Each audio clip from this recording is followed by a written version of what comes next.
My husband, who is 39 years old, and I, who am 40 years old, have been married for 12 years and have 3 kids who are 10, 8, and 5 years old. I was a stay-at-home mom for most of our kids' lives and only re-entered the workforce 2 years ago when our middle child reached kindergarten, so we didn't have to pay a lot for daycare. I have worked my way up the ladder in my chosen field of work and finally feel like I'm more than just a stay-at-home mom. The company I work for holds a big black tie gala for a Christmas or holiday party every year. Last year, we were unable to attend due to me being sick, so I was really looking forward to it this year. My sister even agreed to drive 3 hours to spend the night with the kids, so we didn't have to worry about a babysitter. I bought a nice fancy dress, and my husband rented a tuxedo in preparation for the event last Friday. Then, during the week of Thanksgiving, my husband's favorite uncle passed away. My husband didn't have a relationship with his dad growing up, and his uncle didn't have kids of his own. So his uncle was definitely a father figure for my husband, even if it was in more of a funkle way. The funeral was held the week before my work event, but because it was held in another state that required a flight, only my husband attended. When he got back, I talked to him about it, and he said he was sad and grieving, but also said he was fine. Nothing about his day-to-day life was out of the ordinary, and he did take a couple of days off work after he got back to have some time for himself to process things. My sister arrived the day before my work event, and that night, my husband told me that he didn't feel up to attending the event. His reasons were that he was socially and emotionally exhausted, and the last thing he felt like doing was making more small talk with a bunch of strangers, like he had to do at his uncle's funeral. I reminded him that my sister had just driven hours to watch the kids. I had already bought a new dress. He had rented a tuxedo, and most importantly, this was something I was really looking forward to. He said that I could still attend by myself, but I told him that it is also important to me that he comes with me and that we hadn't had a date night in almost 6 months. He agreed to go, but he sulked about it the entire time. He dragged his feet getting ready. He didn't socialize, he didn't want to dance, etc. At one point, I lost track of him and found him sitting at the bar by himself.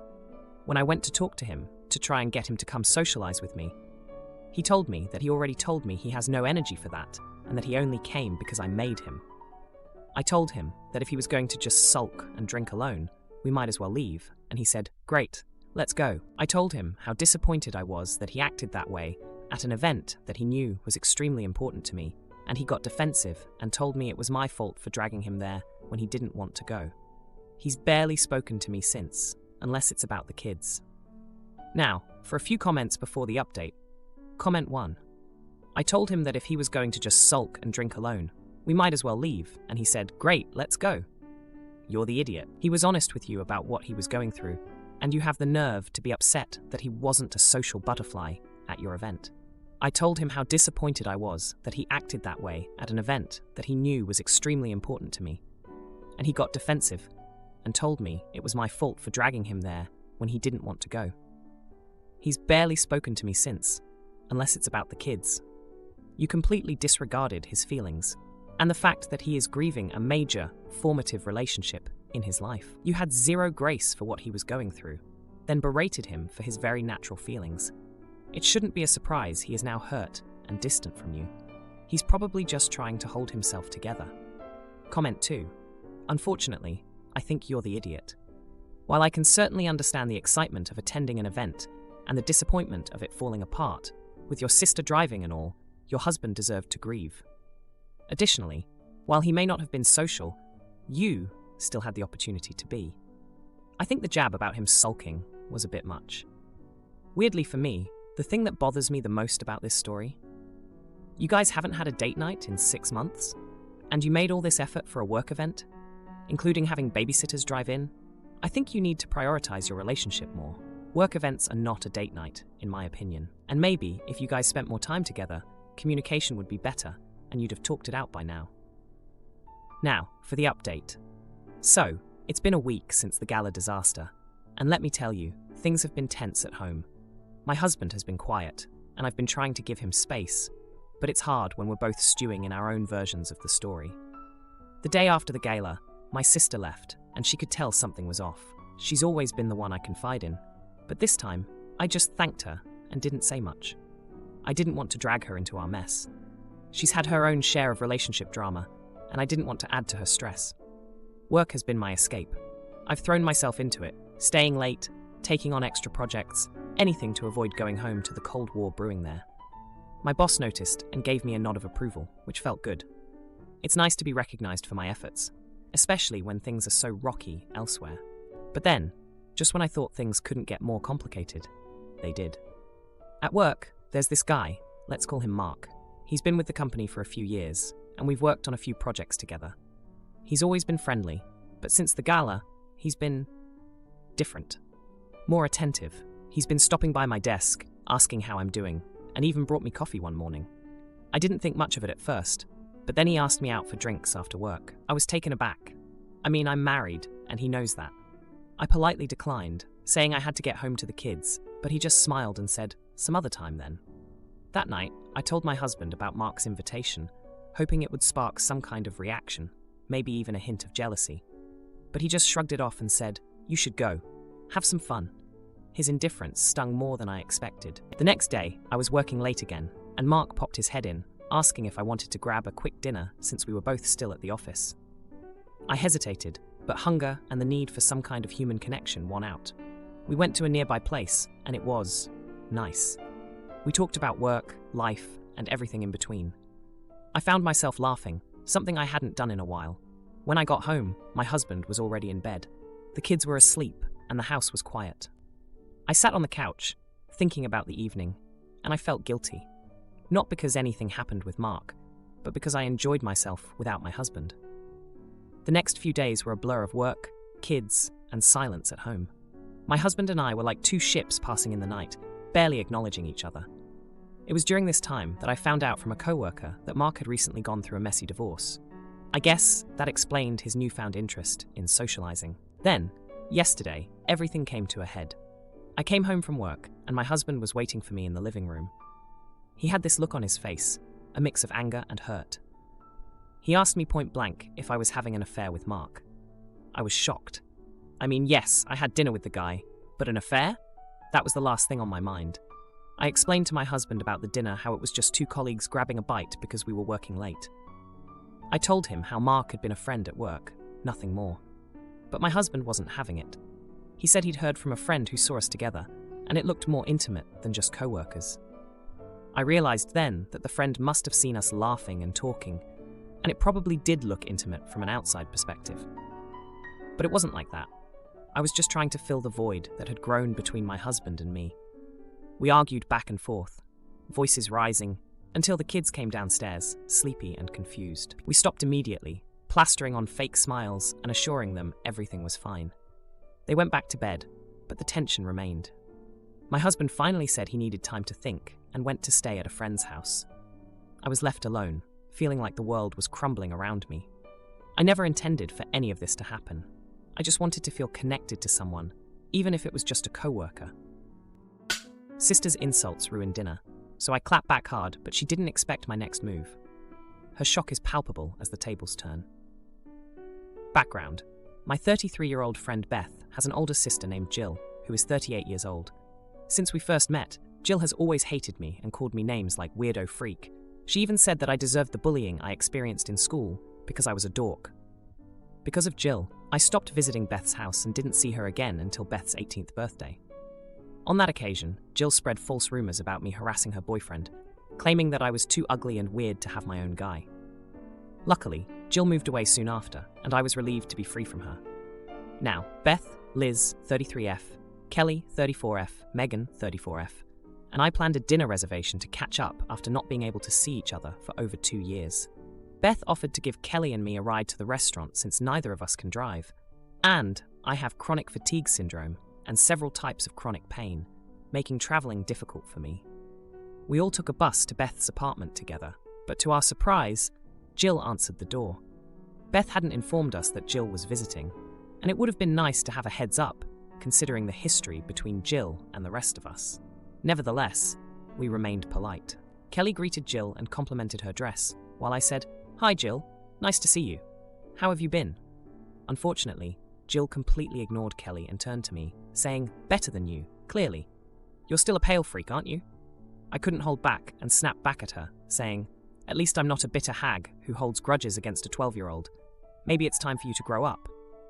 Immediately, Jill ran off screaming for Beth, insisting that she wouldn't take us anywhere until I apologize. However, Kelly and I were confused because we didn't understand why Jill was supposed to be driving us anywhere. Just as we were wondering about this, Beth emerged and informed us that her car was broken and Jill was supposed to be our driver. Beth scolded me for being mean to her sister and said it was Jill's sense of humor. Kelly called nonsense and pointed out that Jill is a bully, expressing surprise that I hadn't snapped at her years ago. Kelly also told me not to apologize, which I agreed with. Beth then decided that I would have to find my own way to the restaurant and promptly kicked us out. Kelly and I contacted Liz and Megan to let them know we would be running late, as we now had to pay for a taxi ourselves. Liz suggested that I should apologize to ease the tension, considering that Beth was taking Jill's side.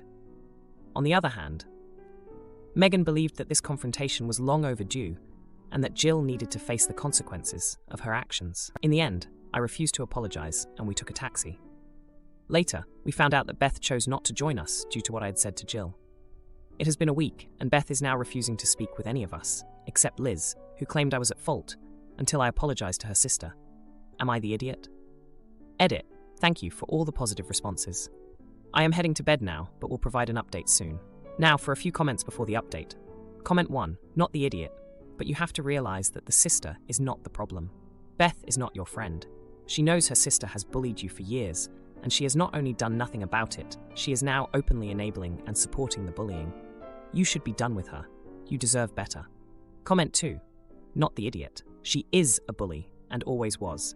Do not apologize under any circumstances. Beth knows exactly who her sister is, and still sided with her when Jill was clearly in the wrong. Shame on Beth. Now for the update. Hey everyone, it's been a tense week since my last post. And boy, do I have an update for you all. So, after the whole mess with Jill and Beth, things took an unexpected turn. First off, let me give you a bit of history. Beth and I have been friends since we were kids. We've been through thick and thin, from our first crushes to our first jobs. But Jill, Beth's older sister, has always been a thorn in my side. I remember when we were teenagers, she'd make fun of my thrift store clothes while flaunting her brand new designer gear. It was like she enjoyed making me feel small. Now, back to the present. After Beth kicked Kelly and me out, we were pretty shaken up. We ended up at the restaurant, and the dinner with Liz and Megan was tense, to say the least. We tried to enjoy ourselves, but the elephant in the room was Beth's absence and the whole Jill situation. A couple of days later, Kelly, who's always been the detective type, found out something that blew our minds. Turns out Jill's visit wasn't just a casual drop-in. She had actually moved back in with Beth because her own life was falling apart. Her long-term boyfriend had dumped her, and she'd lost her job. Jill was in a bad place, and apparently she was taking it out on everyone else, me included. But here's the juicy part. Kelly overheard a conversation between Jill and someone on the phone. It turns out Jill's ex-boyfriend is none other than Beth's current boss, Mr. Thompson. And the reason they broke up? Jill had been caught trying to embezzle money from the company. Mr. Thompson had been kind enough not to press charges, but he ended the relationship and fired her. Now, this is where it gets even crazier. Beth had no idea about any of this. She thought Jill was just down on her luck and needed a place to stay. But Jill had been using Beth's apartment to plot her revenge against Mr. Thompson. She was planning to spread rumors about him to get him fired, and she was using Beth's connections to gather information. Kelly, being the loyal friend she is, decided we had to tell Beth everything. We were worried about how she'd take it, but we couldn't let her get dragged into Jill's mess. So we set up a meeting at a local coffee shop, just the four of us, without Jill. When we told Beth everything, she was in shock. She couldn't believe that Jill would do something like that, especially after everything she'd done for her. Beth was furious, not just at Jill, but at herself for being so blind. She thanked us for telling her and apologized for not believing us sooner. But wait, there's more. Beth confronted Jill when she got home, and it was a showdown for the ages. Jill tried to deny everything, but Beth had the evidence right in front of her. In the end, Jill broke down and admitted to everything. She begged for forgiveness, but Beth was having none of it. She told Jill she had to move out immediately. As for me, Beth reached out and apologized for not standing up for me against Jill. She admitted she should have seen the signs of Jill's behavior a long time ago. We've been talking, and it looks like our friendship might be on the mend. Stepdad can't play dad at my wedding after 16 years. He's mad, but Granny's secret. In the end, he dances with Mom, and I just smile. My mom married her husband when I, 28-year-old female, was 16. I met him that same year, and only lived in the same house as him for a little over a year before I moved out to go to college. I never saw him as a father figure, never saw him as a stepdad, meaning not a parent. I get along with him fine, and he's a nice guy, but that's about it. My brother, 30-year-old male, never lived with him. My brother got married in 2019, and my mom walked him down the aisle opposite his wife and her parents. Mom's husband was waiting for Mom in their seats. He did not include her husband in the wedding as a parent, because he wasn't one to my brother. This is something that upset Mom's husband, and I only learned this a few months ago when I got engaged. How I learned. This is my mom, and her husband mentioned that he was hoping I would ask him or both of them to walk me down the aisle. I chose to ask my paternal, Granny. I chose not to ask Mom because she and I had a less close relationship than she and my brother did growing up. My Granny is the person who gave me the support I needed. My mom's husband told me it had really hurt to be publicly declared not a parent or parent figure when he has always thought of us as his kids in some way. I asked him if a special dance with Mom or walking down the aisle with Mom would make him feel better, and he said no. He said he didn't want to be just something to Mom, but to be publicly acknowledged as a father figure. I told him he's not a father figure to me, and I'm sorry that he wants to be. But it's not how I see him. I asked him if there was something else he would like to do, and he said he wanted to walk me down the aisle or perform a father-daughter dance. I told him neither of those were an option, but if he wanted to do something else, we could discuss it. He and Mom both mentioned it over the last few months, and now my wedding is closing in on us. And my mom told me I should have given him an actual role as a parent of the bride. She said it's breaking his heart to know he only gets to be her husband and not a fatherly figure. She asked me if they paid for the wedding, if I would change my mind, and I said no. She asked how much they would have to contribute to the wedding for him to get the role as father of the bride, and I told her no amount. He then asked me why I didn't want him to fill the role when he's the only father figure I ever knew. My dad died when I was 2. When I spoke to him, he told me I was just being cruel, and to have both of us reject him as a father figure stung. Am I the idiot? Now, for a few comments before the update. Comment 1, not the idiot. I asked him if a special dance with Mom or walking down the aisle with Mom would make him feel better, and he said no. This guy has got some nerve. You were more generous than you needed to be. It's supposed to be your day. He's making it about himself. You were accommodating, gracious enough to make a little allowance to try and comfort him, but he just flat out rejected it. You've done more than enough. You couldn't be less of an AH here. I'm sorry your mom doesn't have your back, but I guess that explains why she's not the one walking you down the aisle. Comment 2. Not the idiot. You are simply being honest about your feelings about him, and that is all you can do about this. You were way into your teens when you met him, and had a very short house-sharing experience. So it makes total sense that you simply see him as your mother's husband, and not a father figure. The wedding is yours, and you are the one who gets to decide who you want to have a special role or not. How he or your mom feel about it is absolutely not your responsibility or a burden you should carry. Good luck on your marriage and congratulations. Now for the update. Hey everyone, thanks for all the comments on my last post. I wanted to give you an update on the situation with my mom's husband and my wedding, and let me tell you, things have taken some unexpected turns. So after I last posted, things were tense for a while. My mom's husband, let's call him Rick, was still pretty upset about the whole wedding role situation. He kept trying to find ways to be involved, but I was firm on my decision. I mean, I get it, he's been around since I was 16, but he never really stepped into that fatherly role. He was more like my mom's partner who happened to live with us. Now, here's where things got really crazy. About a month ago, I was over at my mom's place, going through some old photo albums for wedding slideshow material. I stumbled upon a picture of Rick from way back, like before he even knew my mom. And guess who was in the photo with him? My granny. They were all cozy and looked super close. I was shocked and confused, so I asked my granny about it. Turns out, Rick and my granny had a fling back in the day. They dated for a hot minute before life took them in different directions. My granny never mentioned it because she didn't think it was relevant, especially after Rick married my mom. I couldn't believe it. My wedding planner, Granny, had a history with the man trying to be my stepdad. I confronted Rick about it, and he was embarrassed, but admitted it was true. He said he didn't think it was important to bring up, since it was so long ago. But here's the kicker. He confessed that part of the reason he wanted to be involved in my wedding so badly was because he felt guilty for not staying in touch with my granny after their split. He thought by being part of my wedding, he could somehow make amends for the past. I was floored. This whole time, there was this weird personal history between Rick and my granny, and it was affecting my wedding.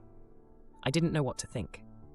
Meanwhile, my brother, who's always been the protective type, got wind of the drama. He was furious that Rick was causing so much stress and confronted him. They had a huge argument, and my brother accused Rick of trying to rewrite history and insert himself into our family in ways we weren't comfortable with. Rick was hurt by my brother's words, but it seemed to be a wake-up call for him. He apologized to both of us and said he'd back off from the wedding plans. He admitted that he let his emotions and past with my granny cloud his judgment. As for my mom, she was caught in the middle of all this. She had no idea about Rick's past with my granny and felt betrayed that he kept it from her. They had some long, intense talks, and it seemed like they were working through it, but it definitely added some strain to their relationship. With the wedding getting closer, I had to focus on finalizing details. I decided to have a heart-to-heart with my granny. She was incredibly understanding and offered to step back if it made things easier, but I reassured her that I wanted her by my side on my big day. On the day of the wedding, Rick kept a low profile. He was there with my mom, looking proud, but also a bit somber. I shared a special dance with my granny, and it was a beautiful moment that I'll cherish forever. In the end, the wedding was lovely, and despite the drama leading up to it, everyone seemed to have a good time. Rick even shared a dance with my mom that was sweet and full of emotion. It was clear that despite everything, there was a lot of love in that room. If you like this video, you'll probably like these too. Also, while you're here, please consider subscribing. It's your support that keeps this channel alive and allows me to make better and longer videos. Have a great day.